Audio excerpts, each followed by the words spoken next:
Welcome to the Hockey Writers Maple Leafs Lounge, a weekly show from our Toronto Maple Leafs writing crew, bringing you the latest news, rumors, trades, player grades, prospects, and much more.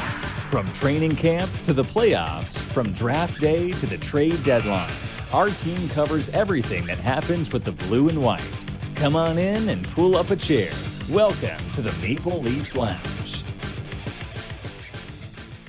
Hello and welcome back to the Maple Leafs Lounge. I am your host, Peter Baracchini, and as always, I'm joined by my colleague and fellow Maple Leafs writer over at the Hockey Writers, Alex Hobson. Alex, let's just say it as it is. We knew this was probably going to happen. We were trying to be optimistic, and once again, Maple Leafs Game 7 lose to the Tampa Bay Lightning, the back-to-back Stanley Cup champs. Tough break because we're going to get into a long discussion about the Maple Leafs and the series itself. But how are you? I'm going to throw in a little bit of a Seinfeld reference. I have a Festivus poll. Do you need to air the grievances right now? I don't even have any. I don't have too many grievances to air, man, to be completely honest. I'll save it for the actual discussion, but I will start off right now by saying that, oddly enough, I'm probably the most at zen that I have been for any of these past 6 first-round exits than I have been. Yeah. And if you're expecting us to be a little bit, over the top like we were against the Montreal Canadiens in that series, because that was a little bit more, of a shocker, considering that the Maple Leafs were the favorites, you're probably not going to see the same reaction because we have a lot of positive things to say despite the loss in this episode. And before we get into that, this week's show is being brought to you by the Hockey Writers Sports Betting Guide, a brand new source for your daily sports betting odds, lines, props, futures, as well as daily fantasy strategies and analysis. Make sure to follow THW Bets on Twitter to get the latest on everything sports betting related topics. Also, if you decide to bet, please do so responsibly. And if you or anyone you know has a problem with gambling, please check out the resources that we have in the description below. Now, as we get into our topics, once again, the Maple Leafs lose to the Tampa Bay Lightning 2-1 in Game 7. Let's just call it as it is. It was a hard-fought series, and we knew it was going to be tough because it was, once again, the back-to-back champs. Potential dynasty in the making with this Tampa Bay Lightning team with their core players. Despite that, it was probably the best effort that we have seen from a Maple Leafs playoff team since this core was introduced in 2016, 2017.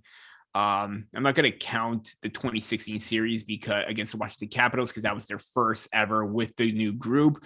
But the 2 against the Bruins, the Columbus Blue Jackets, Montreal Canadiens, and now you have the Tampa Bay Lightning. This was the best series for them. Alex, despite the loss, did this team deserve a better outcome than what was initially handed to them? Yeah, I think they definitely deserved a better outcome. And, I understand that a lot of fans are going to disagree, because a lot of fans are going to look at the fact that they've, paint it however you want. The Leafs for the 6th year in a row couldn't get it done in the playoffs with the same group of players. And I understand that. I understand that, you're not everyone's going to be necessarily jumping to make excuses for this team after once again losing in the first round, losing in Game 7. But I really don't have any gripe with the Leafs right now. After every single Game 7, especially the one in Montreal last year, I didn't even want to think about the Leafs for the entire offseason. And, heading into this playoff series, I was like, I was telling myself, no matter what happens, if they lose in the first round, I'm holding them accountable, because at some point something's got to give. But let's face it, Austin Matthews finished the series with 9 points? Mitch Marner had 8 points. The defense was tight for the majority of the series. They scored 3 goals in every game except for Game 7. And Jack Campbell, for the most part, was good. He didn't have a good Game 4, but otherwise he gave them a chance to win. And it's like, in my eyes, I think that the narrative just makes it look a lot worse than it is. And again, I understand that people are going to disagree with that sentiment. I'm not going to tell anybody how to feel about this series, because I understand that in the end, we all wanted the same thing, or we were all hoping for the same thing. And in the end, it sucks. seeing the Leafs go in and after such a great regular season, a guy who scored 60 goals, Mitch Marner scoring 35, William Nylander right behind him with 34, 7 players with over 20 goals this year, 6 players with over 50 points. I may have gotten those 2 stats reversed, but either way, they did really, really well. And obviously no one's going to be making excuses, but at the same time, what I saw was a really, really good team that lost a hard-fought series to another really, really good team. And I don't think that you can look at this series and compare it to the one against Montreal and compare it to the one against Columbus, where they obviously shot themselves in the foot, and make a connection between the two. I know that it's hard to justify it and it's hard to make excuses. And I'm not trying to make excuses, because there are things the Leafs could have done better. But in the end, I think that was a great series. And I think that's one that we could have been treated to in the Cup finals if the playoff format was a little kinder. So I don't know. I'm not really left thinking that the Leafs need to make a drastic change to recover from this, because I really think that they did a lot of things right. I think it was just a matter of playing the back-to-back Cup champions, and Tampa Bay they were just as good. So I would also argue that this was the most competitive team that we have seen since the core was created. And you saw last year, Keith mentioned that, they needed to find a killer instinct. They needed to take control of it, seize the moment, and things when they should. They had multiple opportunities to do that this year, but you could make an argument that there were some other factors that play into effect. Penalties. I know there were a lot of calls that didn't quite make any sense whatsoever, but the intensity, the work ethic, and the drive was there for this whole entire team throughout all 4 lines. You saw it every single shift. You didn't see anybody take anything off. If there was a mistake, someone was there to help out, provide support, and then get the job done. I do think that because they were trying to find that, missing link, that killer instinct, they had it. They found it. It was just, whenever you're dealing with a top tier team like the Tampa Bay Lightning, and everyone's going to say, oh, they're below them in the standings. Tampa Bay is Tampa Bay. We knew that they were not going to, even when we thought that they were struggling and the gas was running out, they found another gear. And just like whenever in the series, whenever one team found another gear, the other one found another one, and just constantly built everything up. So I agree with your sentiment that, they really do deserve a better outcome, because you saw the effort, and even post game, you saw the emotion on their faces, especially with Austin Matthews in his comments, basically saying, we're right there. We're right there. John Tavares saying it's frustrating. It's hard to fathom. Mitch Marner saying we're getting sick and tired of feeling like this. This team does want it. They have that mentality, and they showed it. And obviously this kind of ties in what deserving the better outcome. I mean, you always try to figure out like what went wrong in the series. I mean, obviously, did they do enough, especially in Game 7, or is this just a byproduct of, again, Vasilevsky's being Vasilevsky, and then, the Stanley Cup champs found that extra mile to go. If there was anything, what could have been a major difference factor for the Maple Leafs that could have gone in their favor in Game 7? I mean, if anything comes to mind, I'd say the power play. The power play was pretty weak all series. I think it wasn't necessarily as bad as 2021 against Montreal, where they couldn't even get set up and couldn't generate anything on it. I think that they got their looks this year. Their one power play last night, I think they had 5 shots against Vasilevsky. And, that's another thing too. Andrei Vasilevsky, he wasn't great all series except for that last game. And I knew going into Game 7, I was thinking to myself, Andrei Vasilevsky, you can say whatever you want about the way he's played in this series. He's still Vasilevsky. He's still one of the best goalies in this series, and you have to be ready for him to turn it on at any point, and he did in Game 7. So I think the power play could have been a little better, but I think once you get past that, you're sort of getting down to the really, really nitpicky details. Like you can sit down and you can say, oh, Morgan Riley should have seen Nick Paul there out on that first goal and should have poked the puck away. Or you can say TJ Brody should have had Nick Paul on his second goal on that one-on-one when he poked the puck past him.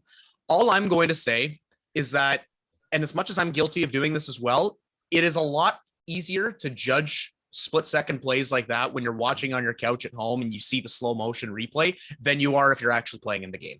Like, I understand. Yes, you can say Brody should have had Paul there. You can say Riley should have had Paul. You can say Campbell should have had that stop on the first goal. But I think that the game just moves at such a fast pace, and it's a matter of bounces every single time. And again, not making excuses for the team, because we've seen games when bounces have gone in the Leafs' favor as well. But I just don't see a need to blow things up over those little bounces. When we have this discussion over things that the Leafs could have used in Game 7, the power play comes to mind, and then after that, I don't really know anything else that I would have done.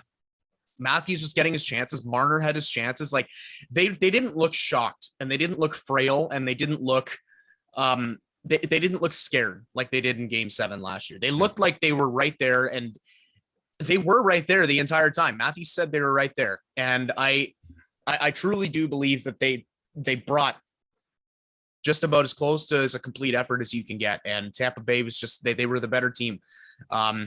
They're, like I said, they're the Tampa Bay Lightning. So no, I besides the power play, I can't really think of anything else I would have done differently in Game 7. Yeah, you mentioned the star players, and I had a working count of the totals of the top 5 players that are projected to be for both the Maple Leafs and Lightning. And Matthews, Marner, Tavares, Nylander, and Riley combined for 36 points. Stamkos, Point, Kucherov, Palat, and Hedman combined for 28. So the Maple Leaf Stars outshined the Tampa Bay Lightning star players. And you mentioned the power play.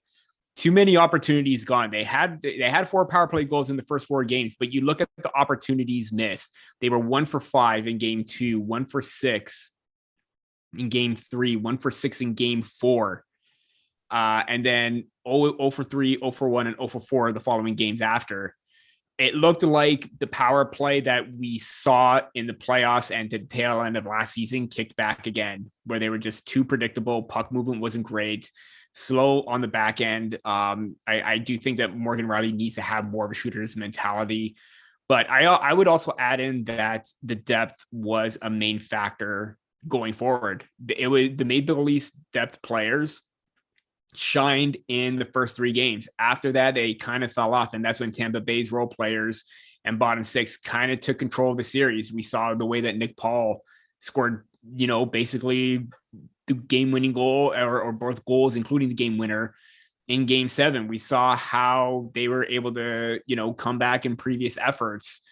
The depth was there. I think Toronto's depth just fizzled out. And we talked about, at the beginning, how the Maple Leafs depth are going to be important and how Wayne Simmons, the best depth for a playoff team, is going to be their bottom 6, those role guys. And we just didn't quite see it as much. I mean, the 4th line I thought looked better than the 3rd line at times, especially down the stretch, but that consistency needs to be a little bit better in terms of execution, because even in Game 7, I thought the 3rd line was great at times, but then they were too very tentative, very nervous, and lost control of the play at times. So I thought maybe that the bottom 6 or depth players should have been a little bit more of a factor when things were on the line, because we know how great they were this season. Moving over to our next topic, and this is going to be controversial because everyone was talking about this, especially Game 6 and 7, the officiating. We knew that there was no standard whatsoever. And we're just going to say this. We are not going to say that the officiating is to blame for the outcome, because the outcome, it is what it is. But you can't deny the fact that it had some sort of a momentum swing in this series. And you look at Game 6, how there was that phantom call, high stick on David Camp that led to a 5-on-3. And it led to Nikita Kucherov's game win or game tying goal. There was that, I don't even understand how that is being called an interference, considering that there were so many other missed calls that were warranted a penalty in Game 7. And then you take back John Tavares' goal. And I'm just going to quote or read a tweet from Andrew Berkshire, who is part of the Dangle or Steve Dangle podcast network, doing Game Over for the Montreal Canadiens. Botched interference calls have given this game a 2-goal swing. I like making fun of the Leafs as much as anyone, but the fan base has every reason to be seething.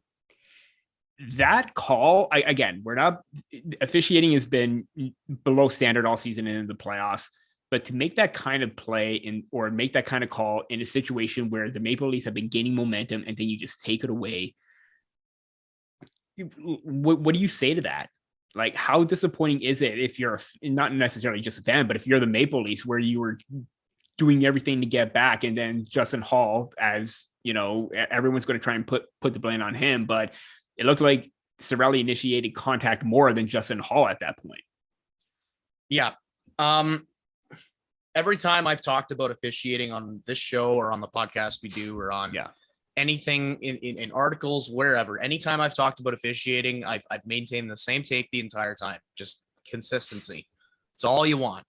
Whether, you know, we came into the playoffs expecting the whistles to be put away, and the whistles were lively, getting used more than they ever have been before in the first few games. And then in game 7, it looked like they were going to be away, and then Hall got called for that penalty.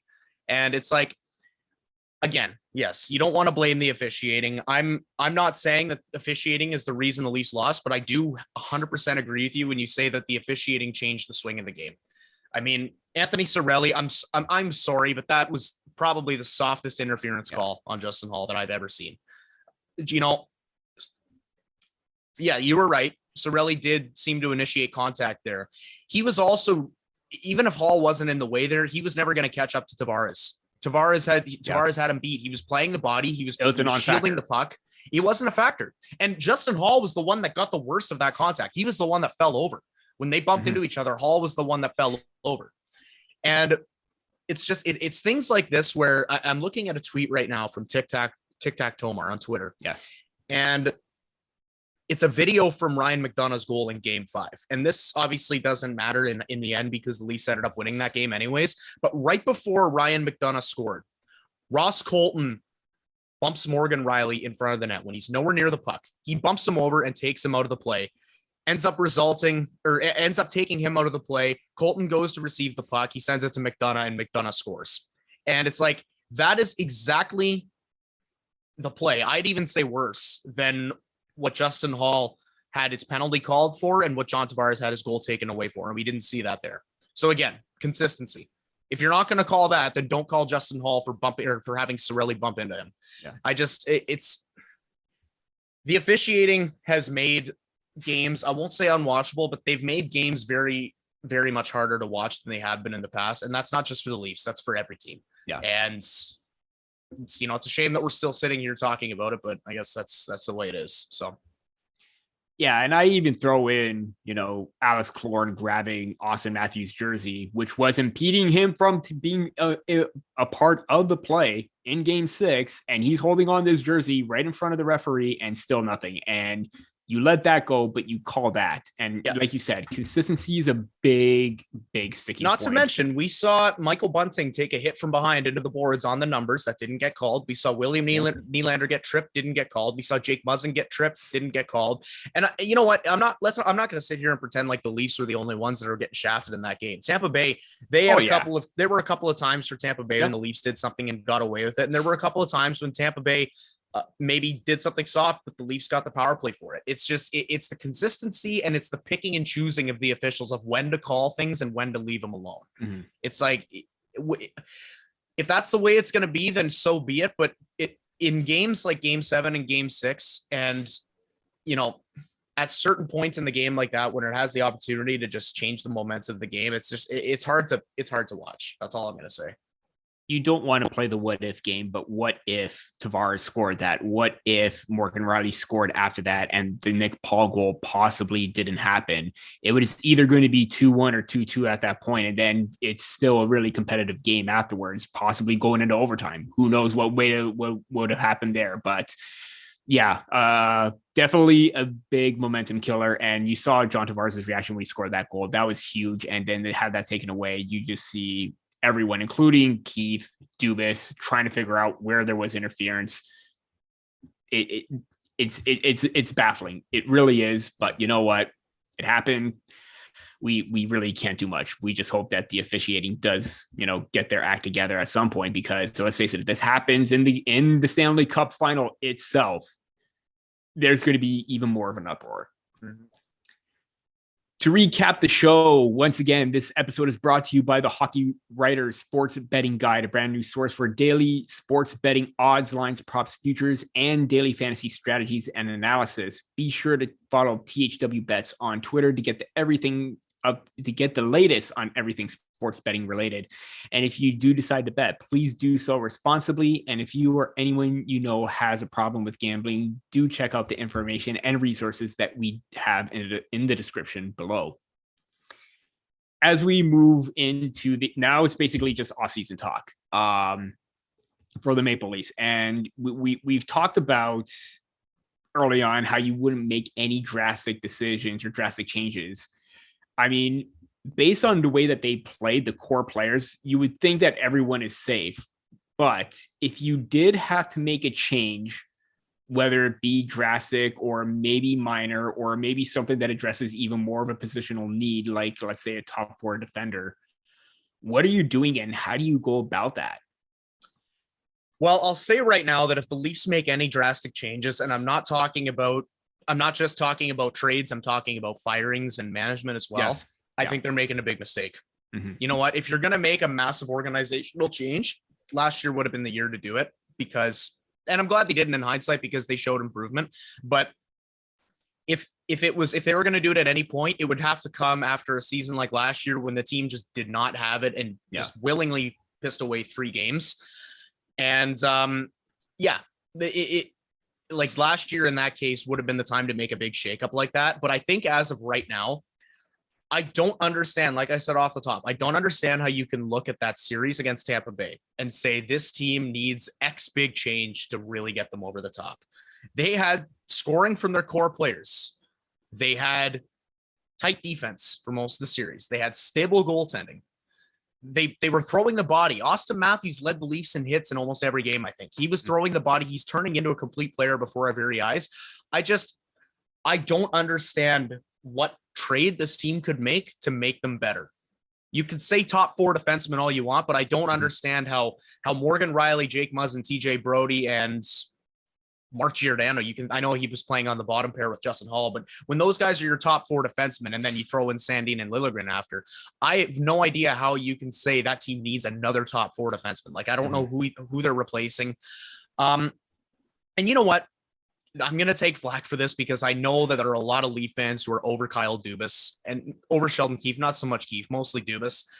I think Dubas did everything he could this year at the deadline. I think Blackwell was an effective bottom 6 forward. I think Giordano was a great addition to the back end, and he didn't give up any first round picks. So I think that if the Leafs were to fire Kyle Dubas before his draft classes really have an opportunity to see how they flower, I think that'd be a huge mistake. I think he would go to another team and I think he would win somewhere else. And Sheldon Keefe, you could say what you want about Sheldon Keefe, but I think the fact that this was his first full 82 game season as head coach of this team, I don't understand how bringing in a new coach changes anything. I really don't. Any big trade or any big shakeup that any fan could dream up, I don't see how it makes this team better. They had 115 points during the regular season. They had a record-breaking season on so many fronts. And yes, they did lose in the first round again. But at what point do you say maybe this team just needs to gel and do it over and over until they absolutely can't anymore? I don't understand. And especially in the Atlantic Division, Detroit is not far away from being a playoff contending team. They are very, very close to contending for the playoffs. Buffalo, they're not far behind Detroit either. Tage Thompson came out of nowhere this year. He's turned into a star player for them. And even Montreal, Montreal's got the first overall pick this year. The Atlantic Division is an absolute dogfight year in and year out. And if the Leafs go out there and trade a Nylander or trade a big player from their core or something and just for the purpose of making a trade, I think that makes this team worse. And I think if something like that happens, then we're going to be having this conversation at next year's trade deadline saying, what move do the Leafs need to make to ensure that they claim wild card 2 and beat out Detroit for that spot? Yeah. I genuinely don't think that there are any moves that you can make. I think the Leafs, like I said, they played a good series against Tampa Bay, a very good Tampa Bay team. And I think a lot of the people who are clamoring for a trade, they just want to see something happen. So what happens if the Leafs trade one of their star players and it ends up turning into, I don't know, like some other player, and then they do the same thing and they lose in the first round. I don't see any big upgrades that this team needs to make. I think there are tweaks they could make, but I think you just got to let them sit in the sour of the fact that they were that close. and couldn't get the job done and just let it fuel them. And I know we're tired of saying, you know, these losses need to fuel them, but I'm sorry. Like, I don't know what else the plan is. So. Yeah. And it seems like no matter what Kyle Dubas does, he's always going to get heat and flack from the fan base. They wanted physicality and he went out and got Ilya Lyubushkin. They wanted another defensive depth. They got Mark Giordano. It seems like no matter what he does, it's just not good enough. And, you know, like you said, if they make a rash decision and trade a player right now, like a William Nylander or a Mitch Marner, then come the deadline, you're looking for a top 6 player, and who's going to come calling? Nobody, because you already had one in William Nylander. And, you know, it's kind of the same situation where, you know, it's trying to find us like your own rental kind of thing. The Maple Leafs have 4 solid own rentals with with really great top 6 production. You really can't find that anywhere else. And if you think that you can, no other team is willing to give that up, especially if you're trying to make a team with a bottom tier team where they're still rebuilding and don't have all their pieces in place. You're not going to get a better upgrade than what the Maple Leafs have at this point. I would say that if you're able to clear up the cap space to make changes, you're looking at Alexander Kerfoot, you're looking at Peter Mrazek, you're looking at, you know, some of the other players that are possibly on the dock as well, maybe Justin Hall as well, depending on what his contract situation is, because I believe he has another season remaining on his deal at, I believe, 1.5 million, and no, 2 million after this season. So you're looking at 3 players right there that are making over 2 million, and it frees up quite a bit of cap space. So if you're able to move that, allocate that with the depth like you did with David Camp, Kasha, and other players available, or you promote within. I know Pontus Holmberg looked great in his Toronto Marlies debut, so to speak. He had 4 points in 6 games. I mean, Alex Steves had a really solid rookie season. You already signed Nick Abruzzese. That is the correct pronunciation. You just got to build from within at this point. If there's a solid name on the market, free agency or trade, and you think you can make a deal with it, go right ahead, but don't make any rash decisions. Mm-hmm. Knee-jerk decisions have screwed this team over way too many times in the past. I think that's the bottom line right there. Like, I'm not like I do want to clarify my points there. When I say the Leafs shouldn't do anything rash, I mean they shouldn't take a guy like Nylander or just trade somebody just for the purpose of trading somebody. If there's a deal out there that makes sense, absolutely do something. But I don't think that the Leafs should be in panic mode right now and say, okay, we got to shake something up right now. We got to do something and then have it blow up in their face. So yeah, no rash decisions, please. But I mean, these aren't really rash decisions, but look what happened with, you know, the trade of Carter Verhaeghe to the New York Islanders. Look what happened with Mason Marchment. Not necessarily rash decisions, but what if you held on to them and you found a place for them, and look how well they're performing right now, both with the Florida Panthers. So yeah, make sure that it's the right decision. So just plain and simple. Going on to our final talking point, we talk about turning points.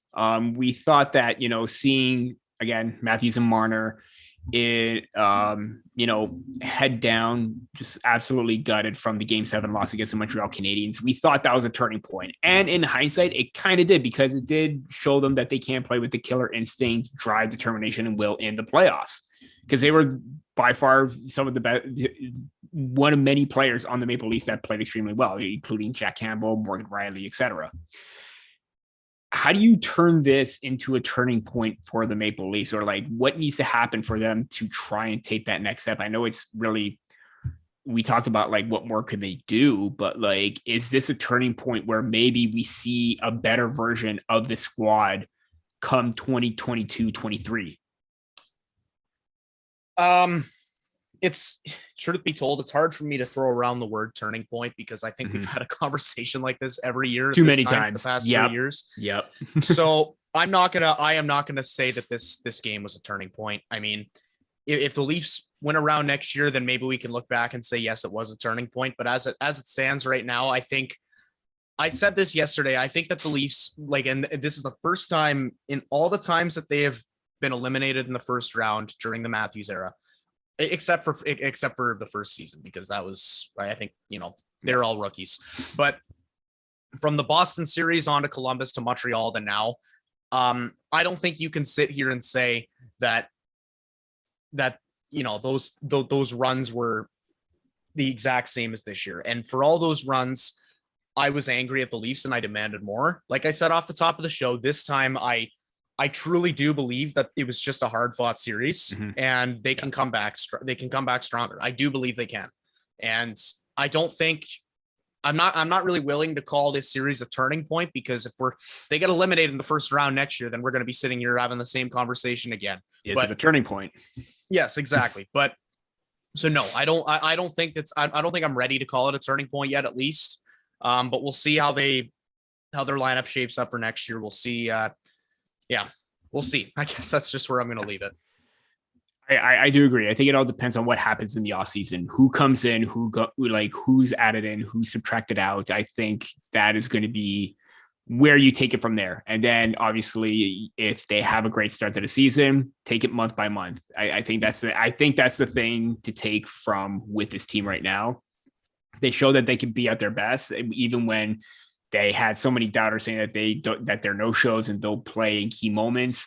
They really did, because actually, I believe Marner, Matthews, both assisted on Morgan Riley's goal. So to say that they didn't produce this time around is not accurate. So if it all comes down to what's happening in the future. If the offseason is great, like even some moves that maybe aren't as expected and they come out turning out like Michael Bunting, Kasha, and Kampf, great. Big step in the right direction. Let's just hope that it doesn't lead to more heartbreak, because the players have had enough. You can tell with their post-game comments.